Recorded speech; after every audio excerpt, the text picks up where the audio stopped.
আমি স্বপ্ন দেখি ৫৬,০০০ বর্গ মাইল ঘিরে।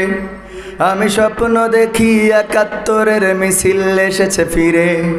আমি স্বপ্ন দেখি বাংলাদেশ পেয়েছে স্বাধীনতা। আমি স্বপ্ন দেখি নিভৃতে আজ কাঁদে না মানবতা।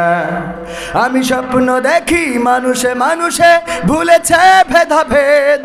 আমি স্বপ্ন দেখি সবার গায়ে পাঞ্জাবি সফেদ। আমি স্বপ্ন দেখি আজান হলে মসজিদে যাই ছুটে। আমি স্বপ্ন দেখি খোদার রহমানিছে সবাই লুটে। আমি স্বপ্ন দেখি সকাল হলে কোরআন বুকে নিয়ে। আমি স্বপ্ন দেখি মক্তব ভরে কোমল শিশুরা দিয়ে। আমি স্বপ্ন দেখি ঘরে ঘরে সবাই আল কোরআন পড়ে। আমি স্বপ্ন দেখি কোরআন দিয়ে সবাই জীবন গড়ে। এই স্বপ্ন যদি না হয় পূরণ, তবে এক নদী বুকে দুঃখ নিয়ে হবে যে আমার মরণ। আমি স্বপ্ন দেখি, আমি স্বপ্ন দেখি, আমি স্বপ্ন দেখি, আমি স্বপ্ন দেখি, আমি স্বপ্ন দেখি পর্দা করে চলে কিশোরী নারী। আমি স্বপ্ন দেখি রূপ নিয়ে কেউ করে না বাহাদুরি। আমি স্বপ্ন দেখি এফডিসি আজ পাল্টে গেছে ঝড়ে। আমি স্বপ্ন দেখি সেখান থেকে ইসলামী ছবি গড়ে। আমি স্বপ্ন দেখি টিভির পর্দায় আলেমের ছবি ভাসে। আমি স্বপ্ন দেখি প্রতিটা মানুষ ন্যায়ের পথেই আসে। আমি স্বপ্ন দেখি অশ্লীলতা হয়েছে দেশে বন্ধ। আমি স্বপ্ন দেখি নেই তো মানুষ বোবা বধির আর অন্ধ। আমি স্বপ্ন দেখি মরে না মানুষ কোথাও অপঘাতে। আমি স্বপ্ন দেখি ক্ষুধিত শিশু কাঁদে না ফুটপথে। এই স্বপ্ন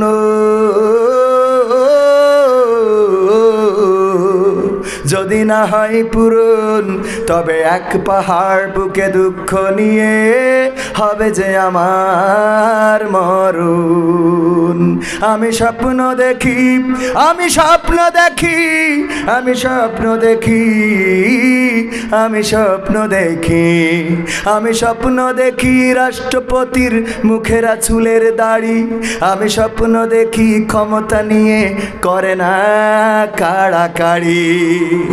আমি স্বপ্ন দেখি নেতা নেত্রীরা ভুলে গেছে সব দ্বন্দ্ব।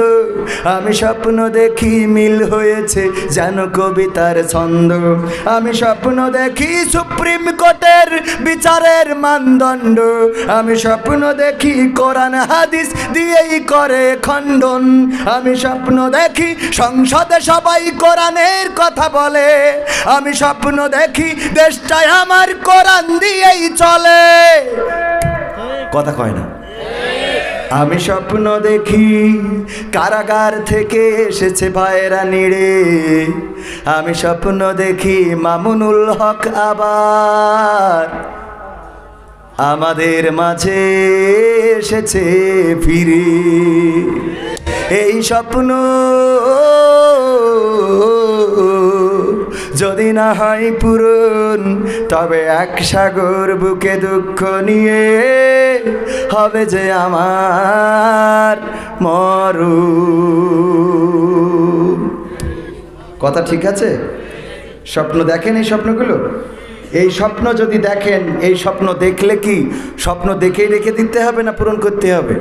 যখন যারা বিয়ে করে ফেলেছেন, বিয়ে যতদিন করিলেন না ততদিন বাসর রাত, আরে বাবা ফুলের রাত, এই স্বপ্ন ছিল না? ছিল না যে বিয়ে কেমন, এইটা বউ আসলে কি হবে, এই নিয়ে স্বপ্ন দেখতেন। যখন বিয়ে করা হয়ে গেছে মানে এই স্বপ্ন দেখেই তো একভাবে বিয়ে করেছেন, ঠিক কিনা? যে আব্বা বিয়ে দেওয়াই লাগবে, যাই করে তাই করে বিয়ে দেওয়া লাগবে। আপনার বিয়ের ব্যবস্থা করে দিয়েছে। যারা এখন বিয়ে করে নাই তারা বিয়ের স্বপ্ন দেখে।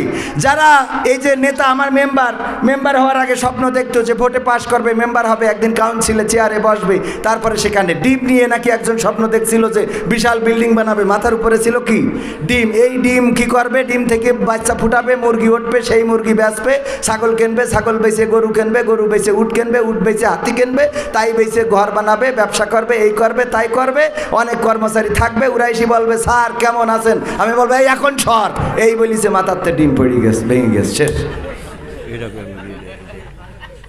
তো এখন এই যে অবস্থা, যাই হোক আমি তো খেয়াল করি নাই, আমার নাম সবাই নিচে আর আমার উঠাইলো সবাই লাস্টে, এটা তো খেয়াল করি না। আমি মনে করছি মনে হয় আমার নাম মনে হয় উপরে রয়েছে, তো এটা অন্যায় হয়েছে।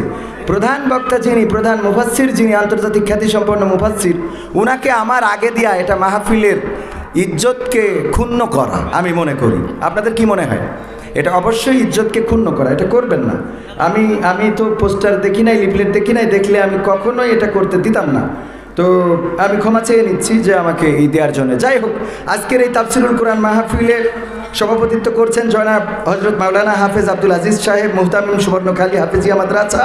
এছাড়া আমার আগে আলোচনা করেছেন হযরত মাওলানা রবিউল ইসলাম বিন ওয়াহেদ, ইমাম শারশা, মুফতি আব্দুল্লাহ আল মামুন নিজামী গোপালগঞ্জ এবং হযরত মাওলানা আবুল হায়াত সাহেব সাতক্ষীরা।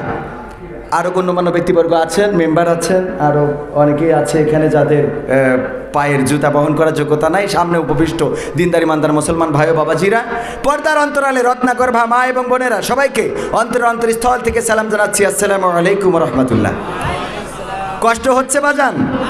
কষ্ট নেওয়া যাবে না, কারণ কষ্ট করেন না বলেই আজকে বাতিলেরা আমাদের মাথার উপরে ক্যারাম বোর্ড খেলা শুরু করে দিয়েছে, বলেন ঠিক কিনা?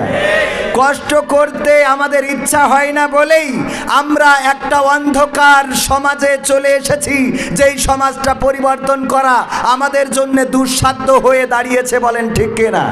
আগের সময়, যে সময় আপনারা ছিলেন মুরব্বীরা, মুরব্বীদের সামনে বিড়ি খাইতে গেলে সেই বিড়িটা কোথায় লুকাবেন? দেখা যাচ্ছে পাঞ্জাবির পকেটের মধ্যে ঢুকাই ফেলিয়েছেন, পাঞ্জাবির পকেট পুড়ে নিচেই পড়ে গেছে মুরব্বীদের সম্মানে। আর এখনকার তরুণরা মুরব্বীদের চাইর আনাও দাম দেয় না, বলেন ঠিক কিনা? এই সমাজটা কেন আসলো, কাদের জন্য আসলো? আমরা ব্যর্থ, কারণ আমরা আমাদের সন্তানদের যে শিক্ষা দেওয়া দরকার সেই শিক্ষা দিতে ব্যর্থ হয়েছি, বলেন ঠিক কিনা? আমরা চোখের সামনে অন্যায় দেখি, কিন্তু সেই অন্যায়কে প্রতিরোধ করা প্রয়োজন মনে করি না। আমরা মনে করি এটা ওদের কাজ। টিরাকার নৌকা মারামারি বাজাইছে, জামাত ইসলাম বগল বাজায়, কথা কয় না, ঠিক না বে ঠিক? আবার জামাত আর কওমিয়া যখন মারামারি করে বিএনপিরা বগল বাজায়। আবার বিএনপি আর ওই বিএনএম হয়েছে না নতুন, এরা যখন গোলমাল করে তখন আবার অন্য দলেরা বগল বাজায়, আছে না নাই? এই বগল বাজাবাজি করতে যেয়ে যে দেশের তেশ মারা হয়ে যাচ্ছে, এইটার খবর কেউ রাখে? এই জন্যে দেশের আর তেশ মারা হতে দেয়া যাবে না। যেখানে অন্যায়, যেখানে অপরাধ, সেখানে বাধা দিয়ে প্রতিবাদ এবং প্রতিরোধ করার দরকার আছে না নাই? মেম্বার হয়েছে বলেই রাস্তাঘাটের টাকা আসবে, ওইটা মেরি খাবে আর পাকা রাস্তা তুলে সলিং বানাই দেবে, এইটা আমরা মানতে পারি? কথা কয় না। কথা কইলে কিছু গায়ে লাগতেই পারে, আমার কিছু করার নেই। গত পরশুদিন কুমিল্লাতে আলোচনার সময় বললাম আল্লাহ রাব্বুল আলামিন সূরা তাহা 20 নম্বর সূরার 55 নম্বর আয়াতে বলেছেন, মিনহা খলাকনাকুম, সবাই পড়েন, মিনহা খলাকনাকুম ওয়া ফিহা নুঈদুকুম ওয়া মিনহা নুখরিজুকুম তারাতান উখরা। আমরা পড়ি না? কখন পড়ি? যখন কাউকে কবরে নামাতে যাই তখন আমরা এই আয়াতটা পড়ি। আয়াতটার অর্থ কি জানেন নাকি? অনেকেই জানেন না, না জেনেও পড়েন, অনেকেই বোঝেন না, না বুঝেও পড়েন। অসুবিধা নেই, যারা জানেন তারা তো জানেন, যারা জানেন না তাদের জন্য বলি। আয়াতটার অর্থ হলো, আমরা ওই মানুষটাকে বলি, ওগো মানুষ, তোমাকে এই মাটি থেকে সৃষ্টি করা হয়েছিল, আবার তোমাকে এই মাটির মধ্যে ঢুকিয়ে দেওয়া হচ্ছে, আবার একদিন তোমাকে এই মাটি থেকে জীবন্ত করে উঠানো হবে। এই কথা বলে তাকে কবরে রেখে দিই। ওগো আমার ভাইয়েরা, উনার এই কথা বলার মধ্যে উনার কোনো ফায়দা আছে নাকি? কথা কয় না। উনার কি কোনো ফায়দা আছে? ধরেন আপনি একজন আগুনে পুড়ে যাচ্ছে, পুড়েছে, আপনি তারে বলতেছেন যে আগুনে ঝাঁপ দিলি বলে পুড়বা, ও তো ঝাঁপ দিয়ে পড়ছে অলরেডি, ওর বলি লাভ কি? যে মাটির মধ্যে চলে গেল সে তো চলেই গেছে, ওর যতই আপনি বলেন, যতই বুঝান, ও তো কবরে চলেই গেল, ওর তো খেলা ফাইনাল। বরং দুনিয়ার পরে যারা আছে এদের সচেতন হওয়ার দরকার, বলেন ঠিক কিনা? আমার কথা কি বুঝতে পারছেন? ওই বেনাপোল এক্সপ্রেস, ওখানে আগুন ধরাইলো ঢাকাতে, মানুষ পুড়ে মারা গেল। আমাদের একজন ভাই, আমাদেরই দেশের নাগরিক, আমাদের কারো আত্মীয়, কারো বাবা, কারো সন্তান, কারো ভাই, কারো আপনজন যখন আগুনের লেলিহান শিকায় পুড়তে থাকলো, জানলা দিয়ে বের করার জন্য গেল। আপনারা অনেকেই দেখেছেন, কলিজাটা ফেটে যায়। আহারে, কেমন দেশে বসবাস করছি যেখানে মানুষের জানের নিরাপত্তা নাই। রাজনীতিকে উত্তপ্ত করার জন্য, রাজনৈতিক পরিস্থিতিকে গরম করার জন্য ট্রেনের মধ্যে কোনো না কোনো দল আগুন দিয়ে দিল, আর সেই আগুনে বনিয়াদম সন্তান দাও দাও করে লেলিহান শিখায় পুড়তে লাগলো। সন্তান পুড়ে মারা গেছে, স্ত্রী পুড়ে মারা গেছে। যখন তাকে টেনে বের করছে, বের হতে চাইলো না, বলল বের হব না। যেই আগুনে আমার স্ত্রী পুড়ে মারা গেছে, যেই আগুনে আমার সন্তান পুড়ে মারা গেছে, এই আগুন থেকে আমি বেঁচে কাদেরকে নিয়ে বাঁচবো, কাদের নিয়ে দুনিয়ায় থাকবো, এই জন্য সেও পুড়ে মারা গেছে। ওগো আমার ভাইয়েরা, এই ট্রেনে যখন এখন থেকে যদি কেউ চড়ে, তাইলে অনেকেই বলবে যে চড়ো যা করো, একটু দরজার কাছাকাছি সিট নেওয়ার চেষ্টা করো। বলবে না? বলবে না? কথা কয় না? সাবধান করবে না? করবে না? সাবধান করে দিবে। কারণ যে পুড়ে মারা গেছো তো গেছেই, ও মারা যাওয়ার পরে যেই যদি বলেন যে ট্রেনে জানলার কাছে বসবা, ও কি পারবে? কথা কয় না? ও তো আর পারবে না, কারণ ওর তো খেলা শেষ, চলে গেল জীবনের তরে, রাজনীতির বলির শিকার হলো। ওটা নিয়ে আমার কোনো বক্তব্য নেই। আমার কথাটা বোঝানোর জন্যে, যেই ব্যক্তিটা মারা গেল, ওই ব্যক্তিকে যতই বলেন তোমাকে মাটি থেকে সৃষ্টি করা হয়েছে, আবার মাটির মধ্যে ঢুকানো হলো, আবার একদিন মাটি থেকে জীবন্ত করে উঠানো হবে, এই কথা, এই ওয়াজ ওর শুনে কোনো লাভ নেই। আর সবচেয়ে বড় কথা হলো, এই আয়াতটা ওই মরা মানসির জন্য নাজিল হয় নাই। আয়াতটা নাজিল হয়েছে কাদের জন্য? জেতা মানুষের জন্য। শুধু জেতা মানুষের জন্য নয়, আয়াতটা নাজিল হয়েছে সবচেয়ে ক্ষমতাধর, মিশরের ক্ষমতাধর ছিলেন। আমাদের দেশের ক্ষমতাধর তো শুধুমাত্র চেয়ারটা আঁকড়ে ধরেছে, আর আমেরিকার ক্ষমতাধর সে আমেরিকার চেয়ারটা আঁকড়ে ধরেছে। ওই পুতিন রাশিয়ার চেয়ারটা আঁকড়ে ধরেছে, জেলেনস্কি ইউক্রেনের চেয়ারটা আঁকড়ে ধরেছে, অং সান সুচি আঁকড়ে ধরেছিল মায়ানমারের চেয়ার, আর আব্দুল ফাত্তাহ আল সিসি সে আঁকড়ে ধরেছে মিশরের চেয়ার। এমনি ভাবে এক একটা রাষ্ট্রপ্রধান এক একটা চেয়ার আঁকড়ে ধরে, কিন্তু ফেরাউন শুধুমাত্র মিশরের চেয়ারটা আঁকড়ে ধরে নাই, বরং সে আল্লাহর চেয়ারটাও টানতে নামানোর চেষ্টা করেছে। বলেন ঠিক কি না? ঠিক না বে ঠিক? এই মানুষটাকে সোজা করার জন্য আল্লাহ রাব্বুল আলামিন মুসাকে বললেন, ইযহাব ইলা ফিরাউনা ইন্নাহু তাগা। যাও ফিরাউনের কাছে। সে তাগুতের পথ অনুসরণ করেছে, এবং তাকে যে বুঝাও, তাকে ভালোর পথে আসতে বলো, তাকে আলোর পথে আসতে বলো। যদি সে তোমার কথা না শুনতে চায়, তাহলে তুমি তারে বুঝাবা। সূরা তহা, কোরআনের 20 নম্বর সূরার এই আয়াতগুলো যদি পড়েন, দেখবেন কত সুন্দর করে আল্লাহ রাব্বুল আলামিন মুসা আলাইহিস সালামকে শিখাইয়ে দিয়েছে কিভাবে মুসার ফিরাউনের সাথে কথা বলতে হবে। ফিরাউনকে যে বলবা, ওগো ফিরাউন, সুন্দর নরম করে বলবা, ওগো ফিরাউন, তোমাকে এই মাটি থেকে সৃষ্টি করা হয়েছে, আবার তোমাকে এই মাটির মধ্যে ঢুকিয়ে দেওয়া হচ্ছে, আবার একদিন তোমাকে এই মাটি থেকে জীবন্ত করে উঠানো হবে। সুতরাং তুমি আল্লাহর চেয়ারটা নিয়ে আর টানাটানি করো না, তুমি ফিরে আসো, আল্লাহর পথে ফিরে আসো, আমাকে নবী হিসেবে মেনে নাও, আল্লাহর বান্দা হিসেবে নিজের মাথাটা নত করে দাও। এই আয়াতটা নাজিল হয়েছে ফেরাউনকে বলার জন্যে, আর আমরা এইটা বলি মরা মানসির কাছে যে। ঠিক না বে ঠিক? অথচ এটা বলতে হবে মেম্বারের কাছে। মেম্বার সাহেব, আপনি তিরানের চাইল যে আপনার গুদাম ঘরে ঢুকালেন, আপনার কি মনে হয় না মিনহা খলাকনাকুম ওয়া ফিহা নুঈদুকুম ওয়া মিনহা নুখরিজুকুম তারাতান উখরা? এই মাটি থেকে এসেছেন, আবার মাটিতে যাবেন, আবার জীবন্ত করে উঠাবে। মেম্বারের যেয়ে এই ওয়াজ শুনাইনো লাগবে, চেয়ারম্যানের যেয়ে এই ওয়াজ শুনাইনো লাগবে, এমপির যেয়ে এই ওয়াজ শুনাইনো লাগবে, প্রধানমন্ত্রীরও এই ওয়াজ শুনাইনোর দরকার আছে না? না, কিন্তু আমরা তা না শোনায়া আমার গ্রামের যে সুদখোর, সবচেয়ে বড় যে সুদখোর, তার কাছে যে এই ওয়াজটা শোনানো লাগবে। কেন সুদ খাও? এই কথাটা বলতে চাইলাম। কুমিল্লা তিতাসে মাহফিল, কুমিল্লা এই যে কি থানা যেন, সেখানে মাহফিল করলাম। মাহফিল করার সময় যখন বললাম গ্রামের সবচেয়ে বড় যে সুদখোর, তার কাছে যে এই ওয়াজ শোনানো লাগবে, তাইলে বোঝা যাবে যে আপনি সঠিক দাওয়াতি কাজ করতেছেন।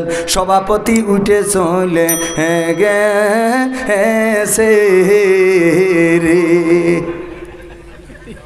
পরে আমি সভাপতিরে খুঁজি, কয় উনি অসুস্থ চলে গেছে। পরের দিন ফোন করি, কয় না, ওই আপনি যে কইছেন যে গ্রামের সবচেয়ে বড় সুদ করছে, তার এই ওয়াজ শুনতে হবে, তাই সে উঠে চলে গেছে। মনে হচ্ছে ওর কইছেন। জ্বালা আছে না নাই? হুজুর ওয়াজ করবেন, আজ একটু ইব্রাহিমের ঘটনাটা বলবেন। আমাদের নবী ইব্রাহিম আহারে কত কষ্ট করেছে ইসলামের জন্য গো। ও রে, একটু শোনাবেন গো হুজুর, একটু শোনাবেন রে। এবার হুজুর যখন ওয়াজ করেছে ইব্রাহিম আলাইহিস সালামের আলোচনা করতে গেলি, নমরুদের কথা আসবে না? আসবে না? কথা কয় না, একটু জোরে বলেন। আসবে না? আসবে না? যখন নমরুদের কথা এসেছে, নামাজ শেষে সভাপতি ডাক দিয়ে বলছে, হুজুর এইদিকে আসেন, এইদিকে আসেন। কি হয়েছে? আপনারা কইলাম ইব্রাহিম আলাইহিস সালামের জীবন নিয়ে আলোচনা করতে, আর আপনি নমরুদের কথা কেন টেনে আনলেন? বলছে ইব্রাহিম আলাইহিস সালামের জীবন নিয়ে কথা বলতে গেলে তো নমরুদের কথা এসে যাবে। আসবে না? আসবে না? আল্লাহ তো কোরআনে নমরুদ কত কষ্ট দিয়েছে, আল্লাহর রাসূল আল্লাহর নবী ইব্রাহিম আলাইহিস সালামকে আগুনে ফেলেছে। আল্লাহ বললেন, ইয়া নারু কুনি বারদাও ওয়া সালামান আলা ইব্রাহিম। আমার আল্লাহ বললেন, ওগো আগুন, তুমি আমার ইব্রাহিমের জন্য আরামদায়ক ঠান্ডা হয়ে যাও, শান্তিদায়ক হয়ে যাও। আগুন শান্তিদায়ক হয়েছে না হয় নাই? আলোচনা করতে গেলে নমরুদের কথা আসবে না? আসবে না?